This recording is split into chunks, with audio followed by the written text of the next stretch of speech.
بلکہ اب تو کچھ رہ کیا گیا ہے، اب کچھ رہ کیا گیا ہے؟ انسانیت اٹھ گئی، ادب اٹھ گیا، احترام اٹھ گیا۔ میں اکثر لوگوں کو کہتا ہوں، لوگ برا بھی مانتے ہیں، میری مائیں اور بہنیں بھی یہاں موجود ہیں، ان کو بھی کہتا ہوں کہ مائیں اور بہنیں سب سے زیادہ اپنے لیے کسی کو دشمن سمجھتی ہے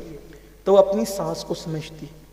اور کوشش کرتی ہے کہ وہ کسی طرح ساس کا پتہ کٹ کرے۔ ہنسنے ہسانے کی کوئی بات نہیں کرتا، لیکن یہ بات کہہ رہا ہوں۔ لیکن میں اپنی بہنوں سے کہتا ہوں، کسی کے بیٹے کو اس کی ماں سے جدا کرنے کا انجام یہ ہے کہ ایک دن تمہاری اولاد بھی تم سے جدا ہوگی، کیونکہ اللہ کے نبی نے فرمایا کما تدین و تدان، تم جیسا کرو گے تمہارے ساتھ ویسے ہی کیا جائے گا، تم جیسا کرو گے تمہارے ساتھ ویسا ہی کیا جائے گا۔ حضرت یوسف علیہ السلام کے گمنے کی وجہ صوفیاء کرام نے یہ بیان کی ہے، حضرت یوسف علیہ السلام کے گمنے کی وجہ صوفیاء نے یہ بیان کی ہے کہ حضرت خاندان یوسف علیہ السلام میں ایک کنیز تھی، خاندان یوسف علیہ السلام میں ایک کنیز تھی جس کو بچہ پیدا ہوا، اس کے بعد کسی اجلت کی وجہ سے وہ کنیز بیچ دی گئی اور اس کا بچہ اس سے جدا کر لیا گیا۔ اس کا بچہ، امام غزالی لکھ رہی ہے، امام غزالی، اس کا بچہ اس سے جدا کر لیا گیا تو اللہ تبارک و تعالیٰ نے اس خاندان ذی وقار کو احساس دلانے کے لیے کہ بچے کی جدائی کیا ہوتی ہے، حضرت یوسف علیہ السلام کو اس خاندان سے جدا کر دیا۔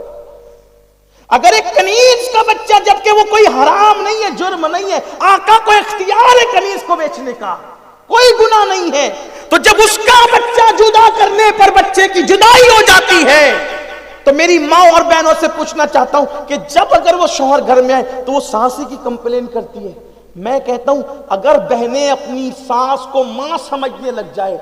کہ یہ میری ماں کی طرح ہے، بڑبڑ کرتی رہے، ڈانٹتی رہے، چلاتی رہے، چلے کچھ لوگوں کو نظر اندازی کرنا چاہیے، تو ایک دن تمہیں بھی بڑھاپا آئے گا۔